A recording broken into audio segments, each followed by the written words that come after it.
First, the Bible is God's gift to His creation. There is no way at all that I could know how to live if God hadn't told me. God made me. I belong to Him. I'm to glorify Him. What am I doing here? I'm here to glorify God. That's exactly why I'm on earth. And if I don't glorify God in my life, I have failed to do what God wanted me to do. And then the Bible is the answer to life's greatest question. Where did I come from? God created man. Where am I going from here? Appointed unto man once to die. After this, judgment. And the Bible will be the standard by which we're going to be judged. Everybody, God's going to be fair. If God is going to be fair, there has to be a standard that is the same for everybody. And the Bible is that standard. And then the Bible is man's handbook for righteous living. How do I know how to treat you? What are the two greatest commandments? Jesus was asked, and this is what he told. Love God with all of your heart, soul, mind, and strength is the first. And the second is likened to this: love thy neighbor as thyself. Well, on these two commandments, he says, hang all of the law and the prophets. So, this is what it's all about. I know how to live before God. I know how to live with fellow man. And so, now when we get into the creation part, well, the earth I'm living in, is it 4.5 billion years old plus? Or is it 6 to 10,000 years old? You say, well, now, Kim, why are you saying 6 to 10,000 years? Let me point out something to you. If you take chronologically, from Genesis chapter 5 and Genesis chapter 11, and you figure out the chronology of the lives of the people, you come up with, before Christ, about 4,000 years. And now, in Christ, after Christ, we are in year 2011, and so we say that's 6,000 years. Now, in all of the estimates have been being made, and all, Bishop Usher point out about 4,004 years from the time of creation to the time of Jesus would make the earth about 6,000 years old. And then in order to be safe about it, they have said, now in the event there are some gaps to be found somewhere along, then at most the earth is 10,000 years old. Well, scientists will laugh at you. And they have, not all, but there are Christian scientists. But you know what? In order to get this earth that old, here are some things that we have had. Now we have what we call a day-age theory. And the day-age theory, it takes each day of the creation and it makes it eons of time, long periods of time. And therefore, it is necessary for the earth to be 4.5 billion years old. It's necessary now that these days be eons of time. Well, that theory is rather popular, and it is undergirding of some other theories that we'll look at in just a moment of time. Now, it is a theory that is very popular, the day-age theory. First of all, it's popular with religious men. Now, I have spent my life in the church. Thank God, my sister and my brother married a brother and a sister. And the father to my brother and sister-in-law was a preacher. And I learned the truth. I never attended a Church of Christ until I was 18 years old. And I learned the truth through them.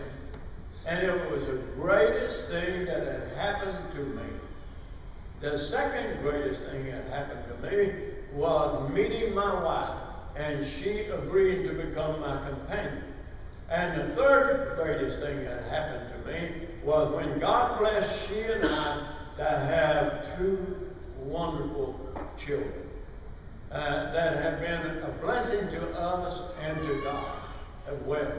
And so, now when you look at life as a lot of, and so religion has been my life.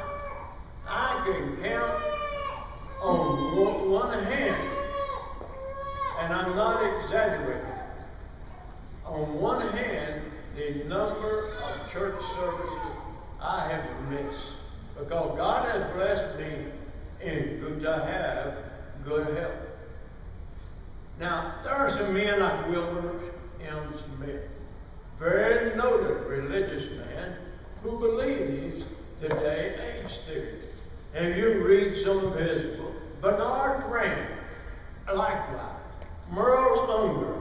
You know, I might ask you, how many of you happen to have Unger Bible Dictionary? Or I wouldn't be surprised if you have a church library here if you don't have Unger's Bible Dictionary in it. And he likewise believes in that day-age theory, that the days were long eons of time. Then there's Kenneth Taylor. You've heard the Living Bible paraphrase. Kenneth Taylor is a man who paraphrased the Bible, and this is his conviction. Now, among our brethren, second, I don't know, and this is no offense to any of our brethren. Jack Wood Sears, and some of you who are familiar with Harding University may have heard of Brother Sears, very popular preacher amongst our brethren. He takes this position. I know some of you may have heard of John Clayton. John Clayton was a man who had this, does God exist? And he takes this position. And we'll talk more about Brother Clayton a little bit later. And then there are some people who, in order to dodge the whole issue, they say, okay, I don't know. You know what's been said? And somebody says, all right, there is a God. Now I can tell you why there's a God. And so that's a theist. And you put the prefix in front of theist, and you have atheist. What the atheist says, there is no God. And then all of a sudden, here comes along this guy. He doesn't want to take a side with anybody. He's going to straddle the fence. He says, I don't know. He's an agnostic. And somebody said, well, you know what an agnostic is? An agnostic is an atheist without guts. And so, that's what they say. Well, now we've got some of our brethren when they come down and say, well, they don't know. Haven't Burton Kaufman lived to be 101 years old, and he wrote a set of commentaries from Genesis to Revelation, and they're very sermonic, and I would encourage you, if you haven't, to read them. Look, this man was one of the most well-read men I ever heard speak. Well, not only that, probably many of you have carried around and gotten the gospel minutes for years. And one of the men that helped to edit the gospel minutes was Clem Thurman. And in answering the question, he gives an answer, it could be this, it could be that. You decide. That's the way some of our brethren have looked at it. Well, now, let us take a look at, for a moment, some of the brief Reformation, refutation. We want to refute it. Day and age theory. The context of Genesis chapter 1 supports the day. And when you read Genesis chapter 1, and it says at the morning and the evening was the first day, morning and evening the second day, you read it within the context, what's it saying? It's saying like a 24-hour day. And the word that is used there in the Hebrew word is the word yom. There is another word that is used, and that word is door. The word door is used for the purpose of expressing a long period of time. The word yom, anytime that has a number with it, and within the context, it always has reference to 24 hours. And so, from that standpoint, there is no question but what that in Genesis chapter 1, it refutes the idea of there being long eons of time. Now, problems that are caused by the long eons of time would be, number one, the when the plant life. The plants were brought into existence before the sun. Millions of years have got to pass before the plants gets the sunlight. And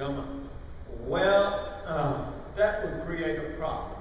And so it wouldn't seem to be rational for the earth to be eons of time each day. And then there in Exodus chapter 20, when God was given the 10 Commandments to the children of Israel, and in verse 11 he points out that in 6 days God created the heavens and the earth, and he rested on the seventh.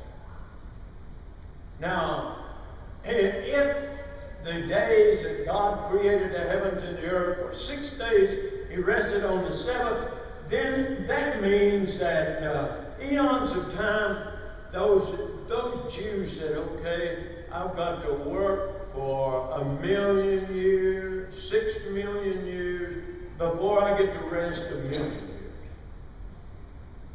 And we would laugh at them when we said, that don't make sense. That's not even logical or rational. Well, that's what I mean. If you take the Bible and you see, it certainly points out that there are 24-hour days. They're not eons of time.